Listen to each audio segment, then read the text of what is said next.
my son Daniel, was in agony and desperately needed my kidney. My daughter-in-law, Sophia, had told me just days before, "It's your duty. You are his mother." The surgeon, Dr. Alistair, was already preparing to operate on me when the doors burst open. My 9-year-old grandson, Leo, came running into the room and yelled, "Grandma, I have to tell them the truth about why Dad really needs your kidney." The entire medical team froze. I am lying on the cold steel of the operating table. The white light of the surgical lamp is blinding, so bright I want to squeeze my eyes shut, but I cannot. My whole body is stiff, not from the cold, but from a suffocating feeling, as if fate itself is squeezing my neck. The steady beep of the heart monitor is a constant rhythm, but each beat is a hammer striking my head. I can hear every sound with crystal clarity, the metallic clinking of instruments as the nurse arranges them, the rustle of paper as Dr. Alistair reviews my file, even the faint whispers from the other side of the glass where my daughter-in-law, Sophia, stands with her parents. I try to lift my gaze. There she is, her arms crossed, her gaze as sharp as a razor. She's whispering to her parents, but her eyes never leave me. It's as if she's giving me an order. Sign it. Do it. Don't hesitate. I have already signed the consent form to donate my kidney to my son, Daniel. That paper is on the doctor's desk, my shaky signature, an unchangeable commitment. The nurse holds the syringe, the anesthesia gleaming. I close my eyes, trying to take a deep breath, but my chest feels heavy as lead. I think of Daniel, my oldest son, whom I raised and sacrificed my life to protect. He's in the room next door, weak, waiting for my kidney to survive. I tell myself, this is the right thing to do. As a mother, I must. But why do I feel this emptiness, this nameless anxiety? Suddenly, a thunderous noise. The operating room door bursts open. A gust of cold air rushes in, making the instrument tray clink. I open my eyes, trying to lift my head against the straps. My 9-year-old grandson, Leo, rushes in like a small whirlwind. His sneakers are covered in mud, his school uniform wrinkled, his little chest heaving. Behind him, a terrified nurse is chasing him, shouting, "Child, you can't come in here, my God, stop!" But Leo doesn't stop. He runs straight toward me, his big round eyes filled with fear and determination. "Grandma!" he says, his voice trembling but clear. "I have to tell everyone why my dad really needs your kidney." The room falls silent. The beep of the heart monitor sounds louder, tearing the space apart. A doctor nearby drops a pair of forceps. The sound of metal hitting the floor is deafening. I look at Leo, my little grandson. He is gripping an old cell phone, his face pale. What does he know? My heart is racing. I want to scream, but my throat is dry. Dr. Alistair, the head surgeon, frowns. He raises a hand, signaling the team to stop. His voice is deep. "Whatever you have to say it now." On the other side of the glass, Sophia bangs on the door, making it shudder. "Don't listen to him," she shouts, her voice shrill, hysterical. "He's just a kid." But her look is no longer cold. It's trembling with panic, as if a secret is about to be revealed. Leo doesn't look at his mom. He only looks at me, gripping the cell phone so tightly his knuckles turn white. He takes a deep breath. I want to sit up, to hug him, but I can't move. I can only look, and in my little grandson's eyes, I see a truth he's trying to bring to light. In that instant, memories flood my mind, of those days when I thought my family was a circle of love and trust. I remember my old house in Boston, where every corner smelled of disinfectant, a scent I'd become so used to, I didn't even notice it. I'm 65, but I feel much older. My husband, Samuel, has been bedridden for more than 10 years, sitting in his old wheelchair. He hardly ever talks, only sighs, his gaze lost in nothingness. That house was my whole world, the place where I raised my 2 sons, Daniel and Michael. I did everything to get them ahead. I woke at dawn to sell produce at the market. I sewed clothes for neighbors in the afternoons. My hands became rough and calloused, but I never complained. I just wanted them to have a better life. Daniel, my oldest, was my pride. Strong, tall, working in construction. But in recent years, he started to get weak. At first, just tiredness. Then, paleness, sunken eyes. Once, a horrible terror when he told me he was urinating blood.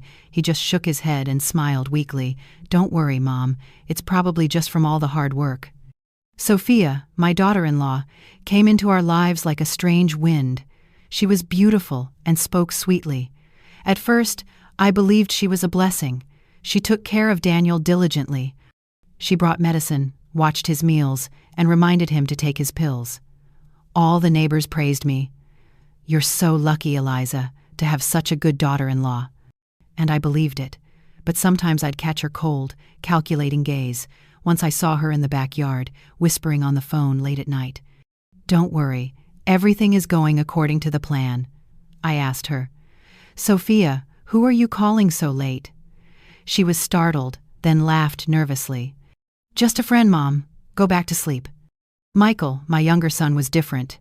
He's 28, a plumber and electrician. He doesn't talk much, but every time he visited, he'd bring something, fix the squeaking fan or change a light bulb. Once he looked at me and said, "Mom, don't work yourself to death like this. I don't want to see you exhausted." I just smiled. "I can still handle it, Michael. You worry about your brother." But he just shook his head, his gaze full of concern. Leo, my grandson, was my only joy. He'd come to my house and play with some old plastic cars. He'd tell me stories, innocent tales that sometimes left me frozen. Once he looked at me and said, "Grandma, my mom talks on the phone at night. I heard her say something about some medicine, but I didn't understand." I smiled and ruffled his hair. "I'm sure she was just asking the doctor something for your dad." But inside, a seed of unease was beginning to sprout. Then one afternoon, everything changed. I was in the kitchen when Sophia came in. She didn't say hello. Her voice was sharp, like a knife. "Mom, the doctor says only your kidney is compatible. It's your responsibility. You have to save him." I froze. The spoon in my hand dropped. I looked at her, trying to find warmth, but only saw a cold determination, a demand. "Sophia, I know. I'll do everything for Daniel," I whispered. She nodded, goal achieved, and turned around. Not 10 minutes passed when Sophia's parents, the Vances, showed up. They walked into my house as if it were their own. They sat down. "That's right. A mother's duty is something you can't run from. This whole family now depends on you." I stood there, feeling cornered. Daniel, propped up in a chair, so skinny, took my hand. It was freezing. "Mom," he whispered, "I trust you'll save me." I looked into his eyes, which once shone with life, and now only reflected pleading. I nodded, unable to say anything. That night, I took Samuel his soup. The squeaking of his wheelchair was a constant reminder that I was carrying this whole family. I put the bowl in front of him. He just sighed. I wanted to ask him if I was doing the right thing, but he was just a shadow. I went out to the backyard where Leo was playing. He looked up, his bright eyes full of doubt. "Grandma, what if someone gets sick because another person is giving them medicine?" My heart skipped a beat. "Why do you ask that, my boy?" I said, trying to stay calm. But Leo just lowered his head and kept pushing his car, silent. What I didn't know was that I was on the edge of an abyss. The days that followed crushed me with invisible pressure. I kept working, sewing, going to the market, but my soul was not at peace. Am I doing the right thing? The next morning, Sophia was at my door. "Mom," she said, her voice firm, "the doctor says there isn't much time left. If you keep hesitating, he could be in danger." She put a stack of medical papers on the table, pointing to each line as if teaching a child. "It says clearly here that you are the only compatible one. No one else can save him." I stood there holding the teapot, hot water burning my fingers, but I felt no pain. I only heard the sound of my broom scraping the concrete as I started to sweep, a way to escape her gaze. "I heard you," I said, barely audible. "I'll do everything for Daniel." But a heavy rock was weighing me down. When she left, I covered my face with my hands. I thought of Daniel as a little boy. "Mom, when I grow up, I'm going to build you a beautiful house." Now he lay there, a shadow of what he once was. That night, Sophia's parents came over. They brought a basket of fruit as a formality and sat in the two main chairs. Her father, Mr. Vance, coughed. "In my day, parents would sacrifice everything. Now it's your turn." Her mother, Mrs. Vance, nodded, her gaze sharp. "If you refuse, this family's honor will be in the dirt. What will the neighbors say? That you don't love your son?" I sat there, clutching the edge of the table, cornered. I just lowered my head and nodded like an automaton. Dinner that night was as heavy as a funeral. Sophia, with fake charm, put chicken on my plate. "Mom, save your strength for the surgery." I couldn't swallow. Daniel sat across from me, his face gaunt. He tried to smile. "Mom, I know you'll save me, just like all the times you saved me when I was a kid." His words were a stab to my heart. I was always the mother willing to do anything, but this time, why did I feel so afraid? Michael was sitting in a corner, silent, stirring his soup, his eyes never leaving Sophia. I saw his suspicion. The air in the room was thick. After dinner, Sophia personally took Daniel's plate to the kitchen, checking it carefully before washing it, as if afraid someone would see something. That night, I couldn't sleep. Lying in bed, I heard the tick-tock of the clock. I got up for a glass of water and heard whispers from Daniel and Sophia's room. I stopped, holding my breath. Sophia's voice was low but clear. "Yes, after the transplant, we'll have all the data. Don't worry, she won't dare refuse." My heart pounded. Data? What were they talking about? I wanted to confront her, but just then, Sophia opened the door. She was startled, then smiled falsely. "Still up, Mom? I was just calling to ask about his medicine."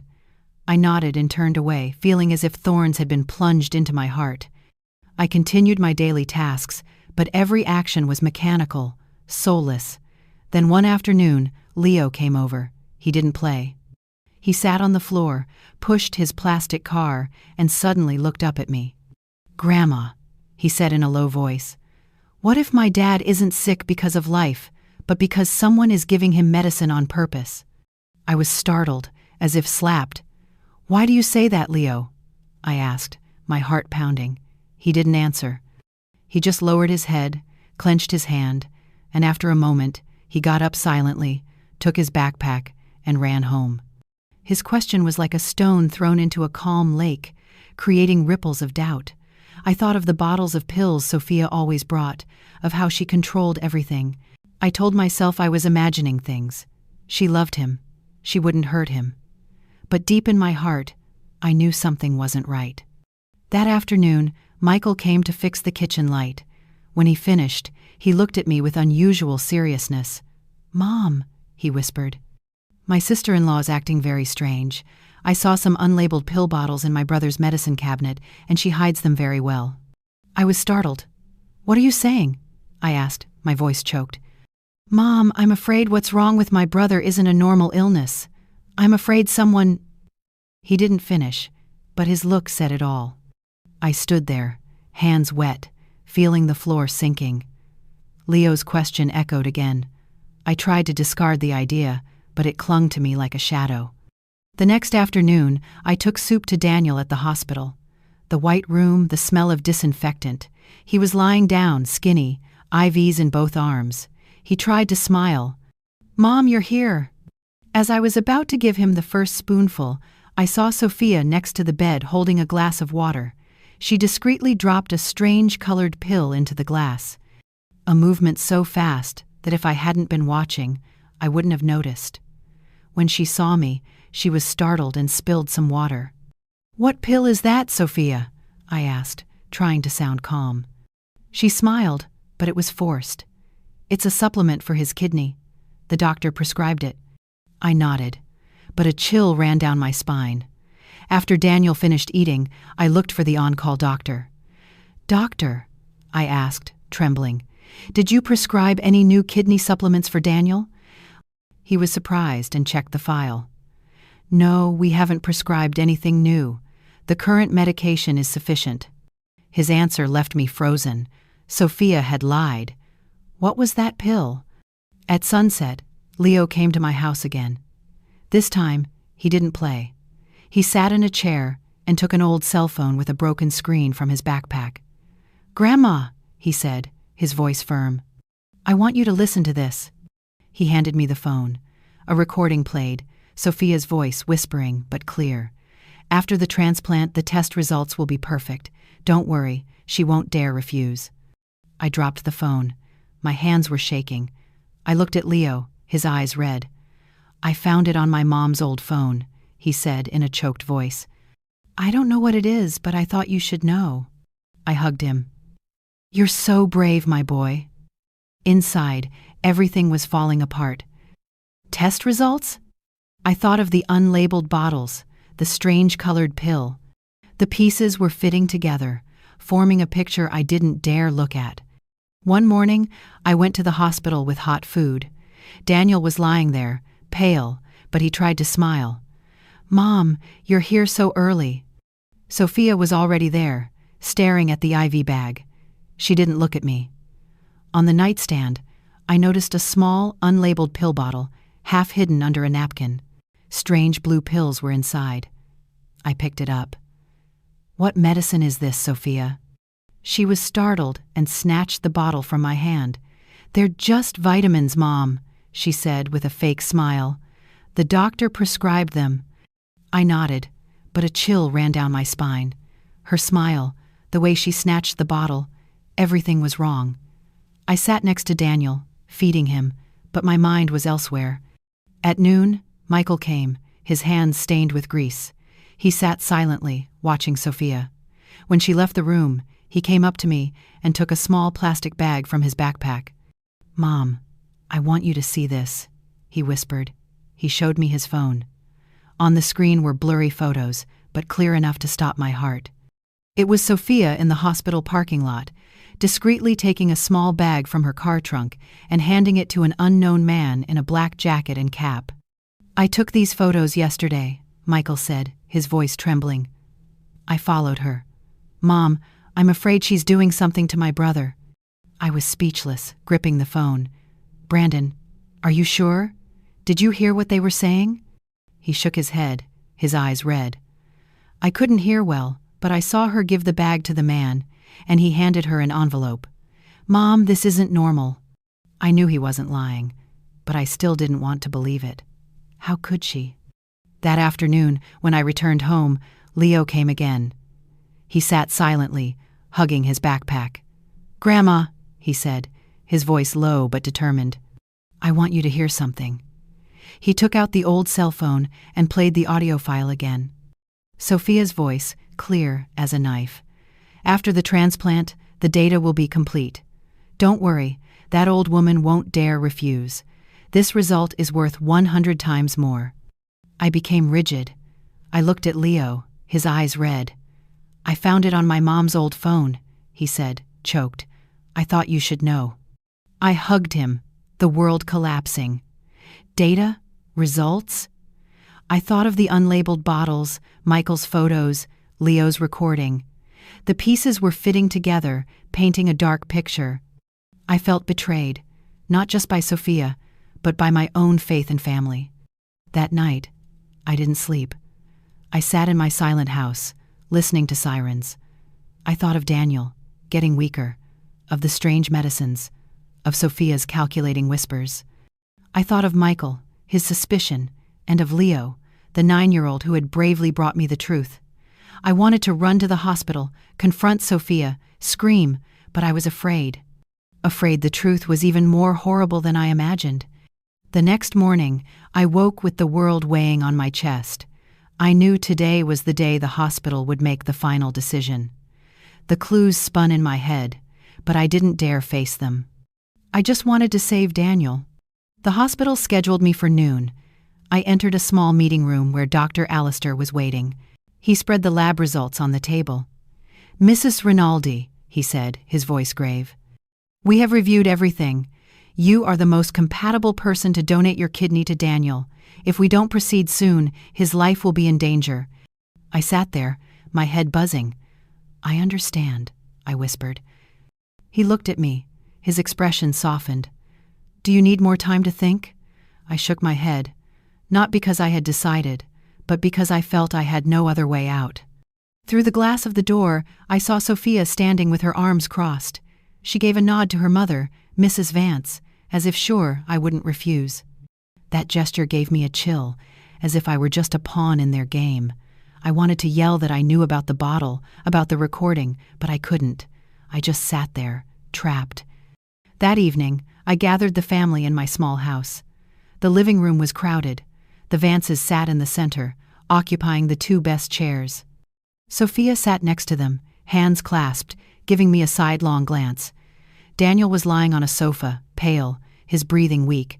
Michael was leaning against the wall, silent, his eyes red with fury. Leo was huddled in a corner, hugging his backpack. I took a deep breath. "I've made a decision," I said, my voice trembling. "I'm going to donate my kidney to Daniel." The room exploded. Mrs. Vance clapped. "That's a real mother. I knew you wouldn't disappoint this family." Sophia covered her face, tears streaming, but her fists were clenched. "Oh, Mom," she said, choked. "I knew you love him more than anyone. Thank you." Daniel looked at me, his eyes clouded. "Mom, I owe you my life." His words broke my heart. But then Michael jumped up and hit the table hard. The bang made the teacups vibrate. "No!" he yelled, his voice trembling with rage. "Mom, don't you see? You're sacrificing yourself for a wicked plan. She's using you, and she's using my brother, Daniel." The air became thick. Sophia leaped to her feet. "What are you saying? How dare you accuse me? I do everything for my husband." But Michael didn't back down. "Accuse you? And what about those unlabeled bottles and those midnight calls? Mom, you can't let them deceive you." I looked at Michael, then at Sophia, then at Daniel. I wanted to say something, but I just looked away, feeling the world coming down on me. That night, I sat alone in my small room, writing my will under the flickering light of an oil lamp. I wrote that the little house would go to Michael and my few valuables to Leo. Every stroke was a cut in my soul. I didn't know if I'd survive. Samuel was sitting motionless in his wheelchair in a corner, watching me. I saw his hand tremble. I looked at him, tears rolling down my cheeks. "Samuel, I have to do it. I have to save Daniel." He didn't answer. He just blinked, and 2 tears fell down his gaunt cheeks. I folded the will and put it in an old wooden box. Outside, the rain poured, mixing with my sobs. Early in the morning, when the sky was still dark, I was lying on a gurney in an ambulance. The siren howled. I clutched a small fabric bag. I closed my eyes. Today was the day. The ambulance stopped. A nurse pushed the gurney down an endless hospital hallway. The screeching of the wheels was a hammer on my head. Sophia was walking right behind me, her steps light but firm, like a guard. "Don't worry, Mom," she said, her voice sharp. "After the surgery, everything will be fine." I saw a flash of triumph in her eyes. At the reception, the Vances were already there, dressed up, as if for an event. Mrs. Vance laughed loudly, saying to a young doctor, "Thank you for all your support, doctor. We won't forget this favor." I stood there, feeling like a stranger. They allowed me to see Daniel. The small room was cold, his arms full of IVs. He tried to smile weakly. "Mom, thank you," he whispered. I took his hand. It was freezing. "Daniel, I'll do everything to make you get better." But my voice trembled. Suddenly, Michael came running in, his hands stained with grease, gasping. "Mom, don't do it," he pleaded, grabbing my shoulders. "I beg you, don't donate the kidney. Something isn't right." I looked at Michael, his eyes red with rage and concern. I wanted to tell him I had already decided that I couldn't let Daniel die, but the words wouldn't come out. I just put my hand on his, squeezed it gently, and let the nurse take me away. Michael was left there shouting, "Mom, listen to me." I didn't turn around. I didn't dare. The hospital hallway was long and cold. They took me to a changing room, put a cap and mask on me, and a cold blue gown. I looked at myself in the mirror, at my gaunt face, my eyes surrounded by dark circles. "Eliza, what are you doing?" As I walked down the hallway, I saw Sophia and Mrs. Vance by a glass window, talking to an unknown man. He wore a black jacket and a cap, identical to the man in Michael's photo. I saw Sophia hand him an envelope. My heart started to beat hard. What were they doing? I wanted to stop, to scream, but the nurse took my arm and led me into the operating room. Inside, the white light shone directly into my eyes. Dr. Allister was there. "Everything is ready, Mrs. Rinaldi," he said. "Just relax." I nodded, but my body was stiff. The nurse placed electrodes on my chest. The beep, beep of the heart monitor was a constant warning. Sophia appeared on the other side of the glass. She pressed her face against the window and made a sign to sign quickly toward the papers another nurse was holding. I took the pen, trembling. When I signed, I felt as if I were signing my own death sentence. Will this be the last time I'm conscious? Just as the doctor was getting ready to inject the anesthesia, my heart was beating furiously. I closed my eyes. I thought of Leo's recording, the unlabeled bottle, Michael's photo. I wanted to stop it all, but I couldn't. But then, just as the nurse was about to inject the anesthesia, a crash made the room tremble. The door burst open. Leo came in like a small whirlwind, sneakers muddy, uniform wrinkled, gasping for air. He was tightly holding his old cell phone. A nurse ran after him, shouting, "Child, you can't come in here!" But Leo ran straight toward me, his eyes burning with determination. "Grandma," he said, his voice trembling but clear, "I have to tell everyone why my dad really needs your kidney." My heart seemed to stop. The operating room fell into an absolute silence, broken only by the heart monitor. A doctor dropped a pair of forceps. The metallic sound was deafening. Dr. Allister raised a hand, signaling the team to stop. He frowned, but his voice was calm. "Let the boy speak. Whatever you have to say it now."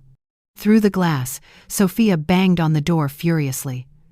"Don't listen to him," she shouted, her voice hysterical. "He's just a kid." But her gaze was trembling with panic. Leo didn't look at his mom. He came up to me and, with trembling hands, pressed play on the cell phone. Sophia's voice whispered, but clear as a knife. "After the transplant, the test results will be perfect. Don't worry, that old woman won't dare refuse." The room exploded in silence. My blood turned to ice. Dr. Allister turned abruptly to look at me, his eyes wide. "Stop!" he ordered, his voice sharp as a scalpel. "Stop all preparations right now." A nurse quickly withdrew the syringe. The others stood motionless. Sophia, on the other side of the glass, let out a scream. "It's not true. He's being manipulated." But her voice broke. I looked at Leo and saw him burst into tears, still clinging to the cell phone. "I have a video too," he said, his voice choked. "It's when my mom and grandparents are talking about selling medicines." He played a video. The image appeared on the small screen. Sophia and Mrs. Vance in the parking lot, exchanging an envelope with the unknown man. Mrs. Vance's voice was heard. "After this operation, we'll have enough data to sell the medicine abroad. This money will change everything." I lay there, my vision blurred by tears, feeling a mix of horror and relief. Horror for the truth, and relief because I finally no longer had to lie to myself. Michael burst in from the hallway, his face red with anger. "Enough!" he shouted, throwing himself against the glass door to face Sophia. "You poisoned him. You thought we were all blind." Before anyone could react, Michael raised his hand and slapped Sophia. The dry sound echoed. "How dare you hit my daughter?" Mrs. Vance screamed. But Michael pointed at Sophia, his voice trembling. "What medicines have you been giving him? What did you do to my brother?" Sophia put a hand to her cheek. In her eyes I saw no regret, only the panic of being discovered. "You're crazy," she yelled, turning to Dr. Allister. "Don't listen to them. They're slandering me." But Dr. Allister didn't answer. He turned pale and addressed a nurse. "This is no longer a surgery. It's a crime scene. Call the police now." A nurse ran out. I lay there, feeling the world crumble. Tears rolled down my cheeks. I looked at Leo, my little grandson, who had bravely saved me. I looked at Michael, who had tried to protect me. And I thought of Daniel, in the room next door, not knowing that the wife he trusted had betrayed him. The truth had burst out, and nothing could hide it now. The operating room had become a chaotic battlefield. Mrs. Vance hit the floor with her cane and pointed directly at me. "You dared to manipulate your grandson into making up lies about me, you evil old woman!" Her words were a stab, but I had no voice to reply. Mr. Vance whispered discreetly to a doctor, slipping an envelope into his hand. "Please continue with the surgery. We'll take care of everything." Dr. Allister came over immediately, his voice cold as ice. "The law decides here, not money." He snatched the envelope, threw it on the floor, and ordered a nurse. "Close the doors. No one leaves. I'm informing hospital management." Michael burst into the operating room, grabbing my shoulders. "Mom, don't donate the kidney. It's all their plan. She poisoned my brother." From the preparation room, Daniel's weak, confused voice was heard. "What's going on? Why are they arguing?" He tried to sit up, breathing with difficulty. My heart broke. He knew nothing. Leo, standing beside me, sobbed, but still lifted the cell phone. "I have another video, when my mom gives the medicines to my grandparents." He played the video of the parking lot exchange. "Mrs. Vance's voice, cold and clear. "If the transplant is a success, we can sell the medicine abroad. With that money, we can launder all the dirty profits." The entire room fell silent. A nurse covered her mouth in horror. Sophia, in a panic, lunged to snatch the cell phone from Leo. "No, that's fake." But Michael was faster. He grabbed the phone and pushed Sophia, who fell to the floor. "Shut your mouth!" he yelled. "What did you do to my brother?" Sophia sat on the floor, her hair a mess. "I didn't do anything. You're slandering me." Hospital security appeared. 2 men in uniform approached Sophia and the Vances. Mrs. Vance was still cursing, her cane trembling. "Traitor! You destroyed this family!" She pointed at me. Sophia was held firmly. She writhed. "Let me go! I didn't do anything wrong." But her gaze was only desperation. I lay there motionless, watching the truth unfold. When the operating room door closed, the screams of Sophia and her parents still echoed. Sophia kept screaming, "I was contributing to science. Nobody understands me." But no one answered. The Vances, once so arrogant, walked with their heads bowed, escorted in silence. I lay on the table, trembling, but no longer from fear. A strange relief flooded me, as if I had been freed from a cage. Dr. Allister came over, his face serious but softened. "Mrs. Rinaldi, we have canceled the surgery. We will transfer Daniel to an alternative treatment. Dialysis combined with new medications. You risked your health preparing for this, but you have saved his life and your dignity." Tears rolled down my cheeks. "Thank you, doctor," I whispered. Michael ran to me and helped me sit up. He took my hand tightly. "You still have me, Mom," he said, his voice choked. "I'm going to protect you from now on, I promise." I squeezed his hand, feeling the warmth of his rough, grease-stained skin. "You're my pride, son," I whispered. He just hugged me tightly. In that hug, I found comfort in the middle of the ruins. Daniel was transferred to a recovery room. When I entered, he looked at me with red eyes. "Mom, is it true? Everything my wife did was to harm me?" His question was a stab. I sat on the bed beside him and hugged him, my tears wetting his hospital gown. "Oh, Daniel, my son, I don't know where this started, but I promise I won't let anyone hurt you anymore." He lowered his head, tears rolling down his skinny cheeks. "Mom, I was wrong. I didn't protect you. I let you suffer too much." I hugged him tighter, feeling that in the world, it was just the two of us, clinging to each other. In the following days, the newspaper headlines screamed, "Drug trafficking ring busted at local hospital." They wrote about a group of doctors and pharmacists, with Sophia and the Vances as key players. They had been testing illegal drugs on patients like Daniel, using the kidney transplant as a smokescreen to collect data for an international organization. Reading those words filled me with horror. I thought of Sophia, her sweet words all false. Daniel began his dialysis and medication. His health improved slowly. One afternoon, he took my hand. "Mom, I was blind. I trusted Sophia and almost let you lose everything." I stroked his head. "Son, what's important is that you're still here. That's all I need." But in my heart, a scar had formed. I went back to my little house, where Samuel was still motionless in his wheelchair. I sat beside him and told him everything. I don't know if he understood, but when I finished, I saw him blink, and 2 tears rolled down his gaunt cheeks. I took his hand, squeezed it, and for the first time in years, I felt a small response, a weak squeeze, as if to tell me he understood. I burst into tears, knowing that despite everything, I still had him. Leo became the little hero of the neighborhood. The day he came home, he ran to me, hugged me, and whispered, "Grandma, I'm sorry I took so long to speak up, but at least I got there in time to save you." I laughed through my tears, hugging the boy. "You're the bravest person I know." He smiled, his innocence still there, though stained by what he had witnessed. I promised myself I would protect him. That night, I sat in my small room under the flickering oil lamp.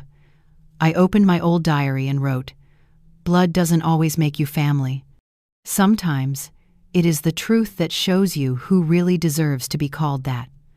I lost a lot, but I found myself. I closed the diary and listened to the rain. I felt a strange calm, as if the storm had passed, leaving a clear sky. I looked out the window at the pale moonlight. I knew that even if the road ahead was long, I would never again let myself be blinded. I had regained my own strength, and that was the most valuable thing no one could take from me.